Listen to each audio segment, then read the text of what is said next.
मध्य प्रदेश विधानसभा चुनाव 2023 की तस्वीर काफी हद तक साफ हो चुकी है। दोनों ही दल अल्पसंख्यक वर्ग के जैन, सिख और मुस्लिम समाज के किसी भी नेता को टिकट नहीं दिया है। बावजूद इसके दोनों ही राजनीतिक दलों ने अल्पसंख्यक वर्ग को रिझाने का काम शुरू कर दिया है। इंदौर की बात की जाए तो 2011 की जनगणना और 2023 की जनसंख्या के डेटा के अनुसार इंदौर जिले की कुल जनसंख्या 32,76,697 है, जिसमें से 83.26% हिंदू धर्म के लोग हैं, जबकि मुस्लिम 12.67% हैं। वहीं जैन समाज की बात की जाए तो 2.19% और सिख 0.78% हैं।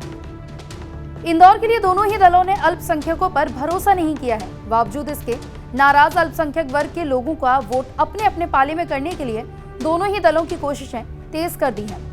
जैन समाज की बात की जाए तो जैन समाज का वोट बैंक पर बीजेपी की पकड़ है, जबकि मुस्लिम वोट बैंक पर कांग्रेस की अच्छी पकड़ है।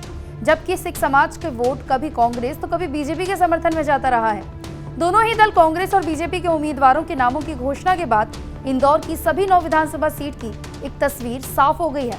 एक तरफ जहां बीजेपी ने इंदौर की 9 विधानसभा सीट में से 5 पर अपने पुराने उम्मीदवारों पर ही भरोसा जताया है, तो दूसरी तरफ कांग्रेस ने सिर्फ 4 उम्मीदवारों को फिर से टिकट दिया है। दोनों ही दल कांग्रेस और बीजेपी दोनों ने किसी भी मराठी, जैन, सिख, मुस्लिम को टिकट नहीं दिया है।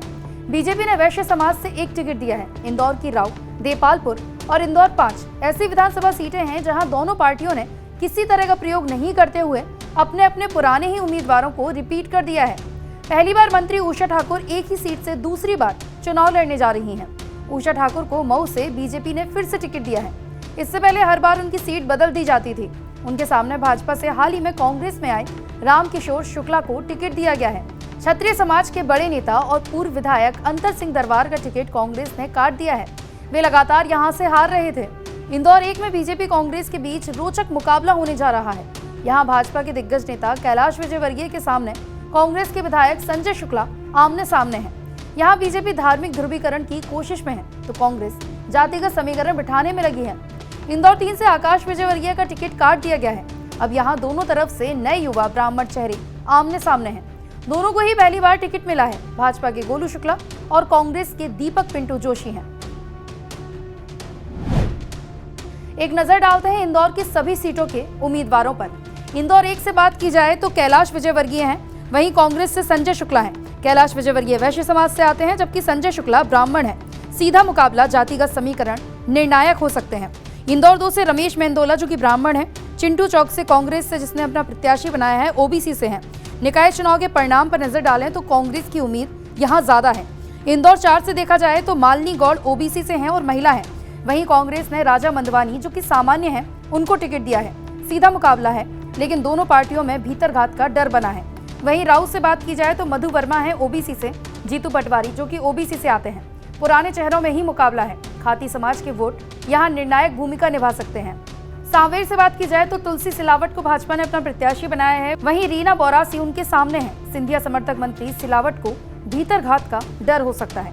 देपालपुर से मनोज पटेल ओबीसी से हैं, वहीं कांग्रेस से विशाल पटेल भी ओबीसी से आते हैं। भाजपा को बागियों से बड़ा नुकसान हो सकता है।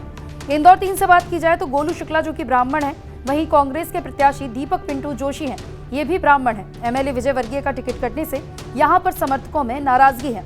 इंदौर 5 से बात की जाए तो महेंद्र हार्डिया हैं जो कि ओबीसी से आते हैं, वहीं कांग्रेस के प्रत्याशी सत्यनारायण पटेल हैं जो कि ओबीसी से आते हैं। दोनों ही पुराने चेहरे आमने सामने हैं और यहाँ पर मुस्लिम वोटर निर्णायक भूमिका में हो सकते हैं। वहीं मऊ से बात की जाए तो उषा ठाकुर जो कि क्षत्रिय हैं और महिला है, वहीं कांग्रेस के प्रत्याशी रामकिशोर शुक्ला हैं जो कि ब्राह्मण वर्ग से आते हैं। मंत्री के सामने भाजपा से ही आए नेता को कांग्रेस ने इस बार चुनावी मैदान में उतारा है। इंदौर के राजनीति का माहौल का असर पूरे मालवा अंचल में देखने को मिलता है। जिस तरह से बीजेपी सरकार के खिलाफ आम मतदाताओं में नाराजगी है और मतदाताओं को रिझाने के लिए जिस तरह से शिवराज सरकार ने योजनाएं लागू की हैं, खास करके लाडली बहना योजना, उसका कितना फायदा या नुकसान बीजेपी को होता है, इसका पता तो 3 दिसंबर को ही चलेगा जब नतीजे सामने होंगे। फिलहाल तो दोनों ही राजनीतिक दलों के उम्मीदवार अपने अपने पक्ष में समाज के हर वर्ग का वोट हासिल करने के लिए कोई कोर कसर नहीं छोड़ रहे हैं। उनकी ये कोशिश कितनी कामयाब होती है, इसको लेकर इंदौर के मतदाताओं ने खामोशी बना रखी है।